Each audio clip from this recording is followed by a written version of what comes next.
Welcome back po ulit dito sa aking channel. Ngayon, first time natin bumiyahe dito sa ating bagong NX 500 2026 E-Clutch. Pupunta tayo ng Bulacan, dadaan tayo dito sa NLEX.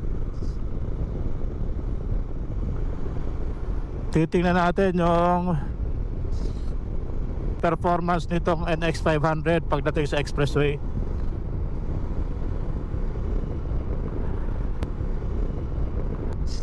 Matagal-tagal din tayo hindi nakapag-vlog.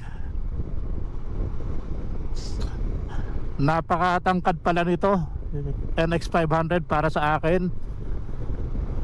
Ang height ko is 5'8 and a half. Halos muntik-muntikan ako matumba lagi rito pag nakahinto. Nandito tayo ngayon sa Smart Connect. 10:30 na ngayon. Tingnan natin kung ilang oras papunta sa Balagtas, Giginto, Bulacan.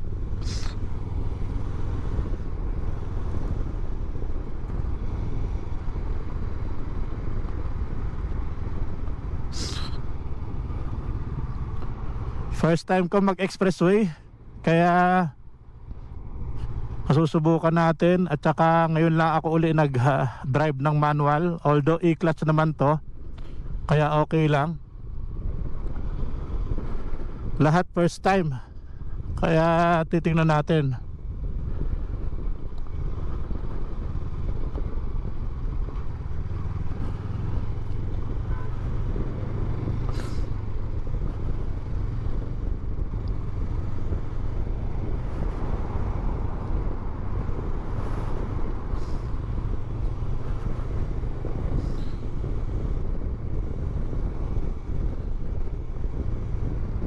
Matagal-tagal din ako hindi nakapag-vlog, mga isang taon mahigit na.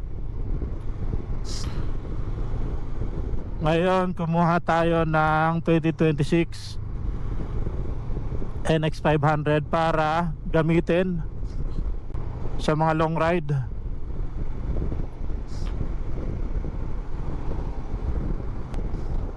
Ngayon lang ako nag-expressway sa motor, pagdating sa motor.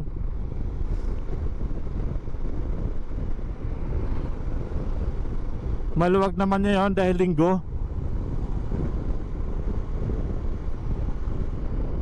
Wow, ang bilis. Grabe.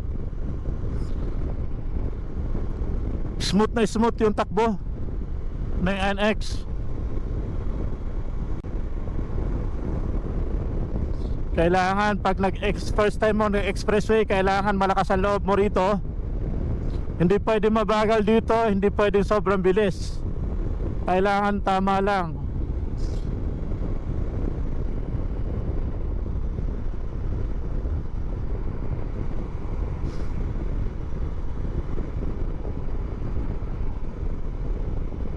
Napakaganda ng araw ngayon.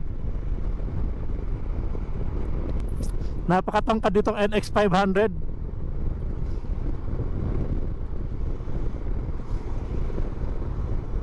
Napakataas.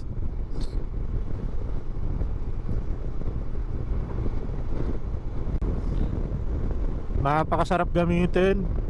Honda is Honda talaga pagdating sa mga motor. Ito pala ang feeling ng naka big bike dito sa expressway.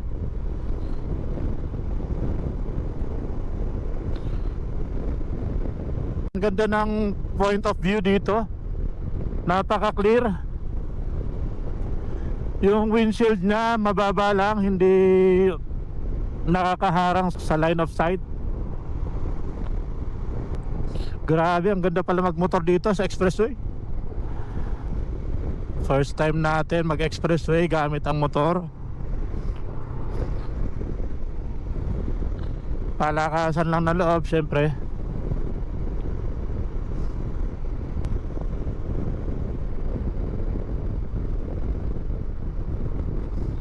Petron Marilao.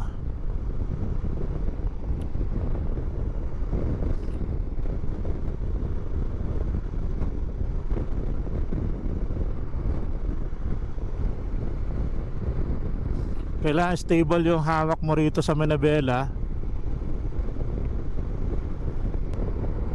Napaka smooth ng takbuhan. Talagang tamang-tama lang tong 471cc para dito sa expressway.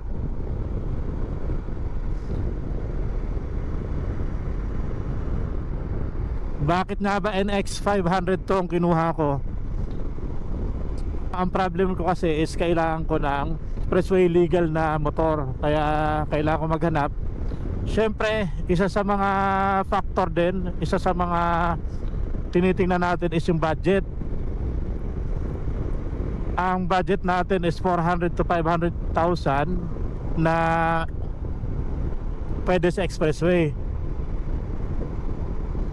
Ngayon, since bias ako talaga sa Honda, yung tatlong motor ko ay puro Honda, naghanap tayo dito sa Honda Big Bike ng pwede natin gamitin.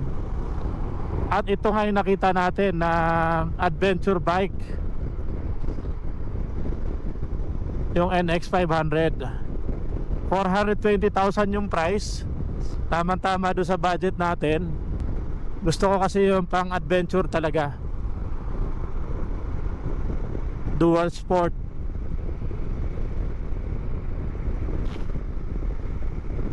Mayroon naman mas mataas dito, yung CB650. Yan naman ay 500 plus naman yon yung presyo. Hindi na pasok sa budget natin yung presyo. 565 ata yun, 545, mga ganon. Ganon yung presyo. At saka iniisip ko kasi pag lalong lumalaki yung makina, lalong mas mainit sa paa. Since ito 471cc, talagang saktong-sakto lang siya. Low maintenance.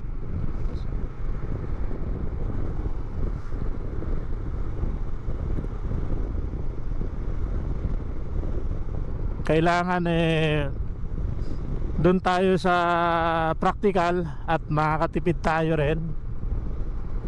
At saka madaling gamitin.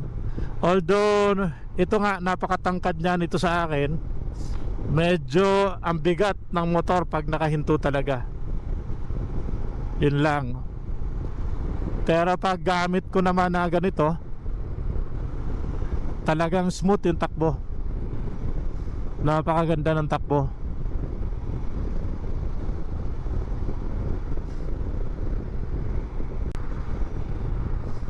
Kailangan titingnan rin natin pagdating dito sa expressway yung behavior ng mga sasakyan. Pag may dumidikit, tingnan natin sa mga side mirror.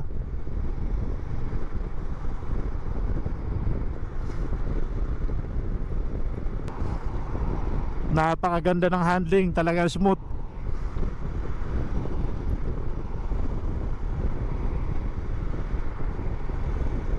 Lalagyan natin to ng mga essential accessories na kailangan natin talaga.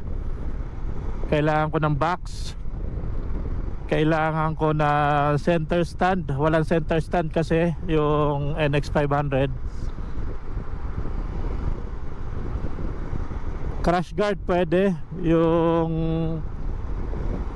half crash guard lang, yung para lang dun sa makina. At saka yung skid plate o engine guard din. Yun ang mga kailangan natin ikabit dito, yung talagang essential lang. Kasi ayoko rin naman na sobrang bigat ng motor lalo. Dahil ngayon pa lang mabigat na yung motor, pag lalagyan natin ng kung ano-ano accessories to, sobrang bigat na nito, kaya mahirap na to dalhin. Napakaganda pala talaga pag long ride.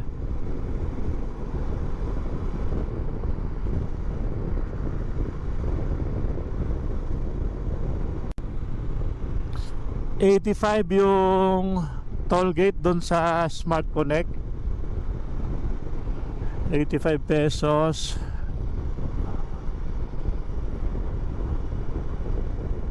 Dito tingnan natin kung magkano.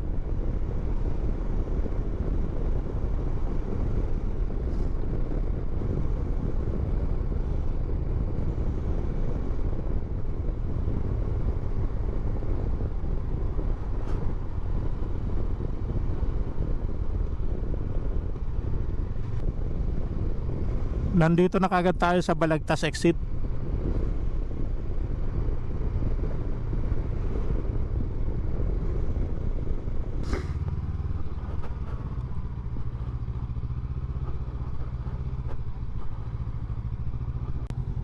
"51".